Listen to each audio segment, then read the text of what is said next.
Hoy estamos en un nuevo programa de Tangente junto a Dora. Muchísimas gracias por recibirnos, Dora. Gracias a ustedes. Un placer. Si querés, esto podría tomar más de un programa, pero presentate con lo que mejor te parezca. Bueno, muy simple la cuestión. Yo soy Dora Barrancos, soy socióloga de base, luego me torné historiadora, hice el doctorado en historia, etcétera, y tengo mucha pasión por el conocimiento en general y sobre todo el sociológico y el conocimiento histórico. Y tengo pasiones también muy militantes, el feminismo y los derechos humanos. ¿Vos creés que estamos en un momento bisagra hoy en la historia argentina y mundial? En la historia mundial yo no sé si hay una bisagra, hay un momento yo diría, crucial, una encrucijada probablemente. Yo no quiero con esto sostener que estamos en una bisagra, que efectivamente este ciclo da lugar inmediatamente a una profundización de las cuestiones graves del ciclo o, por el contrario, a una especie de reflujo completo en torno de cuestiones que efectivamente están hoy muy amenazadas. Y entonces, entre esas cuestiones, desde luego, sí, la sintonía con los derechos humanos fundamentales están amenazados. Hay cuestionamientos a circunstancias que parecían que no podíamos discutir de ninguna manera. Y con ello quiero decir, muy íncitamente ligada a los derechos humanos fundamentales, los derechos a la identidad sexogenérica, sobre los cuales hemos venido batallando en los últimos años y hemos conseguido, digo hemos porque es el conjunto societal, sí, las personas afectadas en primer lugar, unas condiciones de posibilidad de reconocimiento de ciudadanía, lo elemental, reconocimiento de ciudadanía, en nuestro país particularmente, con la ley de identidad de género y una serie de cuestiones más como la ley de cupo para las personas trans, más una serie de manifestaciones de políticas públicas. Bueno, en la Argentina están todas en cuestión, como sabemos, pero en realidad están en cuestión dentro de lo que podría ser el espectro de revival de las extremas derechas en el mundo, de las derechas radicalizadas, ¿no? Entonces, esto es el peligro que estamos encontrando, una suerte de cuestionamiento sobre plataformas elementales de conquista del reconocimiento de los derechos humanos y también, no quiero omitirme, estamos atravesando una significativa convulsión con guerras que efectivamente cuyas derivas no esperábamos, ¿no? Y quiero ser clara en esto. El conflicto del Estado de Israel contra el pueblo palestino es uno de esos conflictos no son inesperados, pero ¿qué quiero decir? No estaban dentro de nuestras expectativas que hubiera una magnitud de ofensa a los derechos humanos por parte nada menos que del Estado de Israel. Es un Estado al que, digamos, le hacen íncitas cuestiones tan fundamentales como efectivamente estar alertas sobre y estar más que alertas en una suerte de batalla permanente contra lo que podrían ser las ideologías de extrema derecha. Pero claro, esto no es lo que está ocurriendo y esto nos da así una circunstancia muy dolorosa, muy dolorosa. Sí, pero realmente cuando tenemos que pensar el presente y el futuro muchas veces hay que ver por qué llegamos a donde estamos. ¿Qué es lo que nos llevó a cuestionar estos principios?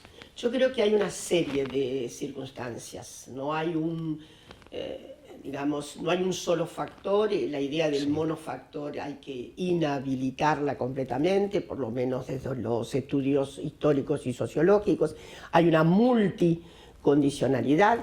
Yo creo, de manera muy sucinta, que hay un quiebre muy grande en lo que podrían ser las sintonías de los contrapesos, sintonías de contrapesos. En el pasado, existía un contrapeso geopolítico. Se hablaba de Estados Unidos, se hablaba del contrapeso Unión Soviética. Sí. La verdad es que no le acertábamos con ninguna adhesión a la Unión Soviética, pero había como una especie de imaginario, por así decir, que el mundo bipolar era un mundo que iba a tener una admisibilidad finalmente de equilibrios, está claro. Sí. Eso se terminó, el mundo es monopolar ahora, como dice un distinguido ensayista, y entonces esa ruptura ha calado hondo, aunque no lo veamos. Dos, las grandes mutaciones del propio sistema capitalista. En el pasado, digo yo, 40 años atrás, el capitalismo que conocíamos era el capitalismo productor de mercancías. Bueno, el capitalismo que hoy conocemos tiene un producto extraordinariamente prominente. ¿Cuál es? Las finanzas. Entonces, ese mundo financiero ha desarticulado antiguos modos, y en esos antiguos modos están inclusive aspectos estructurales profundos. La Argentina ha perdido más de 1 millón de trabajadores y trabajadoras industriales. Y para decirte otra nota que me parece muy sobresaliente, la que presenta Francia. Francia tenía, hasta hace unos 30 años, pongamos, un 40% de la PEA, de la población económicamente activa, en el sector industrial, industria, manufacturas, etc. Hoy se ha reducido al 20%. ¿Qué quiere decir? Que hay también una transformación, hay una transformación de los sujetos, no existen más aquellos sujetos que podríamos encuadrar dentro de los mundos obreros con todas sus manifestaciones obviamente no concordantes, porque hay mucha manifestación de los mundos obreros, pero existía esa base estructural. De modo que, y no la tenemos hoy tampoco en la Argentina, entonces se han también evaporado antiguas formaciones demográficas y políticas que hoy no las tenemos. Entonces eso tiene que hacer algo en el sistema de sensibilidad política también, ¿no? Sí. Y luego, bueno, las cuestiones que son inherentes a cada país. Evidentemente hay manifestaciones de frustración de mucha gente. Las manifestaciones de frustración no solamente son económicas. Yo creo que hay ahí una circunstancia que todavía necesita ser mucho más analizada en profundidad, que son los cambios profundos en la subjetividad, ¿no? ¿Por qué las gentes descreen de algo que antes parecía el sentido común y ahora se habilita como sentido común un extremo individualismo? Y se habilita como sentido común una noción meritocrática de sí. Yo lo hice, yo pude. Un desconocimiento de lo que son las estructuras societales de sostenimiento, de posibilidades para que los sujetos puedan efectivamente realizarse. Y eso es una malla social. Entonces, hay un corrimiento de esos viejos sentidos que teníamos, por lo menos si uno piensa en mi generación, que es del siglo pasado, y teníamos otras habilitaciones de sensibilidades políticas. Esto no ocurre hoy.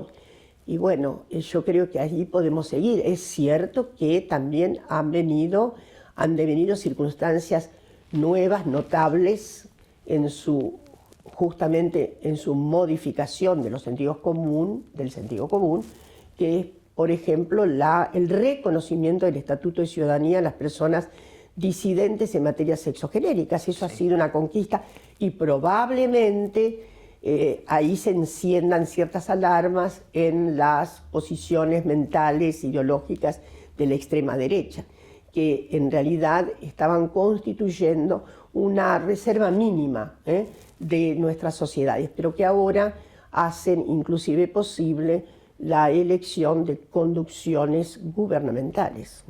Sí, también hay un factor que, al menos desde mi punto de vista, lo veo como común a todo, tanto lo económico como lo social como lo político, que es el avance tecnológico, que cambió la estructura industrial que teníamos, la cuestión política que cambia cada día con las redes sociales también al gobierno. La tecnología y la comunicación. Todo tipo de que tecnología, eso sido, la comunicación. Yo creo que entre todos los cambios que tenemos, y efectivamente ese es de una consideración muy particular, sí. Es decir, los medios de comunicación, las plataformas, los modos de sensibilización que corren hoy, Yo no quiero decir con esto que se ha abandonado lo letrado, que el libro ha sido abandonado por completo. La sociedad argentina, por ejemplo, es una de las sociedades que sigue leyendo bastante, mucho. Probablemente no en la dimensión de muchos años atrás. No, claro. ¿No? La posición letrada era tan notable en la Argentina que yo voy a contar una anécdota, si puedo. Sí, pero por supuesto. Esta anécdota es lo siguiente, llamaba mucho la atención, estoy hablando de los años 90, Judith Lacan viene a la Argentina. Se hacía acá un enorme congreso lacaniano. Y cuando pasa por migración, el agente de migración que recibe su pasaporte le dice: Lacan, hay un gran psicólogo que se llama Lacan. Claro. Para Judith fue impactante, porque ella dice: ni la vida letrada francesa me va a dar la oportunidad de que alguien, atendiendo en una circunstancia tan poco probable de lo que podrían ser los cánones muy ilustrados, diera con mi identidad parental. En suma, yo creo que eso la Argentina lo tenía. Este era un país que leía muchos diarios, etc. Y me parece que eso tiene mucho que ver con todo lo que fermentó de la educación pública argentina conquistada a fines del siglo XIX, ¿no? Argentina y Uruguay son los dos países que tuvieron mejor cuenca de democratización de la ilustración pública. Sí. De modo que, bueno, nuestra escuela, a pesar de los pesares, sigue siendo muy reconocida. La Universidad Argentina sigue siendo muy reconocida. No es verdad que su crisis sea pavorosa, como por ahí se anuncia, de ninguna manera. La Argentina, la Universidad de Buenos Aires sigue siendo una universidad que efectivamente tiene estándares de mucho reconocimiento. Sí, sumamente prestigiosa. Sí. De todas maneras, lo que quiero decir es que hay, ¿no? Hay una especie de craquelé de algunas estructuras que creíamos muy consolidadas, sí, que creíamos que no se podían discutir derechos humanos fundamentales, que no se podía discutir la dictadura militar argentina. Y sin embargo ya se ve que había algunas notas muy disonantes que vinieron a tono una vez que se precipitaron algunos acontecimientos de tipo político. De todas maneras, yo tengo mi apuesta íntima y de una inexorable posición optimista que dice: bueno, es un ciclo, todo pasa, ¿no? El asunto es cómo efectivamente volver a reposicionar a las personas en un auténtico para sí colectivo, sí, en un movimiento que dé mejor cuenta del nosotros, nosotras, que del mí. Entonces, no pierdo las esperanzas, porque al final eso es una posición extraordinariamente propia de nuestra condición humana. Claro. Bueno, como te comenté, en Tangente tenemos un espacio de 5 minutos, más o menos, te puedes extender un poco si querés, dedicado a una clase, una charla. ¿Hoy sobre qué vas a hablar? Bueno, estoy desafiada entonces por esta querida organización, y entonces voy a hablar en 5 minutos del patriarcado. Bueno. El patriarcado es una invención humana, no proviene de ninguna otra cuenca, ni de la naturaleza, ni de lo que podría ser cualquier circunstancia divina. El patriarcado es una invención humana, y voy a decir que si bien tenemos dificultades para datar con cierta exactitud su aparición, hay un consenso historiográfico de que no va más allá del Neolítico superior. Y cuando hablamos del Neolítico, hablamos de un periodo de transformaciones muy notables en nuestra condición Homo sapiens sapiens, pero sobre todo quiero decir el invento de la desigualdad, de la primera desigualdad humana, segregando notablemente a las mujeres de los elencos decisionales de las comunidades. Esto no se dio en el mismo orden de tiempo en todas nuestras comunidades antecesoras. El Neolítico tiene una temporalidad diferente, depende de las cuencas geográficas y sociales. Pero lo que quiero decir es que el patriarcado significó una supremacía inventada societalmente por los varones para dominar a los grupos femeninos. De modo que eso es un invento que en algún momento, estamos seguras, como es de una historia atravesada por la misma sociedad, no proviene de ninguna otra cuenca que no sea la societal, estoy segura de que el sistema patriarcal en algún momento hacia adelante va a ser extinto. Bueno, súper interesante y tajante. Y la primera pregunta que te quería hacer sobre la charla es, generalmente hay algunos hombres que suelen alejarse de algunas causas como por ejemplo el aborto, porque dicen, no tiene nada que ver con mi persona, con lo que yo hago. ¿Cómo se le responde a esa posición? El aborto es de absoluta responsabilidad inherente a la cópula humana. Entonces, la verdad es que esto, la mitad de la responsabilidad es en la procreación, digámoslo, ¿no? Efectivamente, la decisión de abortar, sin embargo, la hemos depositado sobre todo en las mujeres, porque efectivamente nadie podría discutir que son las primordialmente afectadas. Embarazarse, traer un niño, cuidarlo tal como paramétricamente todavía existe como protorresponsabilidad de las mujeres, es evidente que significa una tasa de decisión importantísima de su parte. No, nadie lo podría negar. Pero bueno, es una cuestión de los seres humanos. La posibilidad de que un ser examine profundamente las condiciones de posibilidad de ser madre es un compromiso de toda la sociedad.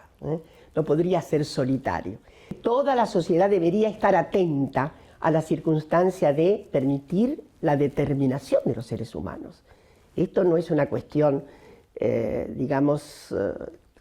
contingente, debería ser una cuestión de principios. Debemos pensar que las decisiones fundamentales, existenciales, que hacen a los procesos de autenticidad con lo más profundo del sentir, del pensar y demás, deben ser respetadas por todos los otros seres humanos. Entonces, abortar es una cuestión inherente a las decisiones que toman, sí, las mujeres, pero que deben ser respetadas, acatadas por todos los conjuntos sociales. Muy bien. Y ahora me voy un poco más hacia otro lado. Vos fuiste directora del CONICET, ¿verdad? Así es. Ahora está bastante en discusión la inversión estatal en la investigación. Y vos, habiendo sido directora de uno de los organismos más importantes, si no es el más importante que tenemos en Argentina, ¿cuál crees que es el rol de la investigación y el desarrollo y la inversión estatal en lo mismo en la Argentina? La inversión estatal es decisiva. En la Argentina, en América Latina, ni se hable. Pero yo debería ir más lejos y decir que, en general, los estados han tenido enorme injerencia y responsabilidad en lo que sería el fomento y condicionar positivamente el desarrollo científico y tecnológico. Estados Unidos, que parece, si uno atiende a las partidas comunes, podrá decir hay un 70% que es una disposición del sector privado y el 30% de lo que podría ser la nación norteamericana, pero no es así exclusivamente, porque Estados Unidos hace flujos de recursos a través de otras mediaciones que tienen que ver con lo científico y tecnológico. De hecho, los subsidios que se dan a las universidades privadas son importantes. En este momento crítico en que Trump ha decidido cortar subsidios, se ha visto el estado de revuelta en que se han encontrado una serie de universidades privadas. Harvard, para decir una notable, a la cabeza. Es decir, exigiendo por favor que el Estado no deje de sostener la propuesta educativa de Harvard, porque eso es así. Es decir, no se trata de partidas directas, pero se trata de una serie de recursos que son fundamentales para el desarrollo del conocimiento, del desarrollo científico y tecnológico. Dicho lo cual, agrego, claro, en Argentina es muy visible y ha sido históricamente necesaria la enorme responsabilidad del Estado frente a unos recursos menguados, a unas iniciativas privadas que no podrían sostener el largo flujo que significa sobre todo el desarrollo de la ciencia básica. Hay mucha urgencia, el sector privado no está en condiciones de amparar lo que es el ensayo y error fundamental dentro de la ciencia. Por lo tanto, en esas precariedades generales el Estado tiene una función absolutamente gravitante, que es lo que en este momento la retirada del Estado está significando una crisis gravísima para el desarrollo científico argentino. Y esa crisis gravísima esa crisis no está solo representada por el parate, la cesura de los flujos de laboratorios y demás. Eso sí, cuando un laboratorio no para, retrocede. Eso es lo que hay que saber. No es que se paraliza, se retrocede. Y esto hay que saberlo. Paralizar yo diría algo así como un ostensible castigo a la ciencia, algo nuevo, que eso no se encontraba en otros paradigmas neoliberales. Por eso es que esto se sustancia como radicalidad de las derechas, que al mismo tiempo se consagran a fórmulas muy esotéricas. Basta ver lo que pasa con Trump en Estados Unidos y lo que pasa localmente. Gente que es, por ejemplo, terraplanista, sí. Gente que no cree en las vacunas. Entonces estamos frente a una circunstancia también que es un modelo de habilitaciones diferentes de lo que fue el viejo cauce liberal. El viejo cauce liberal era iluminista, amaba el contenido científico. Y se ve también en la historia argentina. Digamos, a veces hasta consternaba, ¿no?, el propósito, inclusive patriarcal, que tenía la ciencia. Pero lo que quiero decir es que estamos frente a unos dominios gubernamentales esotéricos que son productores entonces de alta nocividad en lo que sería concretamente en la Argentina la imposibilidad de seguir haciendo ciencia. Perfecto. Tenemos mucho para pensar hasta ahora, así que, si te parece, te hago la última pregunta. ¿Qué le dejarías a los tangentes, a los que nos ven? A los tangentes y a las tangentes. Y a las tangentes. A las tangentes. Y les diría que no pierdan el sentido fundamental de orientarse más colectivamente, de pensar que el desarrollo personal tiene muchísimo que ver con mallas sociales, con una estructura posibilitante, y que por muy inteligentes y exuberantes que sean nuestras posibilidades cognitivas y demás, en verdad no nos podemos realizar en un sistema societal que no posibilite el desarrollo individual. Somos individuos porque somos seres sociales. Muchísimas gracias. A ti, gracias. ¿Qué es charla? ¿Qué era charla? Esta lección de optimismo la quiero mucho. Miren, yo no puedo leer todo de nuevo porque dice, ya veis que no soy un pesimista, ni un desencantado, ni un vencido, ni un amargado por derrota ninguna. A mí no me ha derrotado a nadie. Y aunque así hubiera sido, la derrota solo habría conseguido hacerme más fuerte, más optimista, más idealista, porque los únicos derrotados en este mundo son los que no creen en nada, o los que no conciben un ideal, los que no ven más camino que el de su casa o de su negocio. Es extraordinario. Y se desesperan y reniegan de sí mismos, de su patria, de su Dios, si lo tienen, cada vez que les sale mal algún cálculo financiero o político de la matemática de su egoísmo. Es maravilloso. Trabajo va a tener el enemigo para desalojarme a mí del campo de batalla. Y sigue esta. ¿No es maravilloso? Bueno, ponelo. Es Joaquín de González. Esto es en la Universidad y el Alma Argentina, septiembre de 1918. Ahí nomás. Porque no es lo mismo que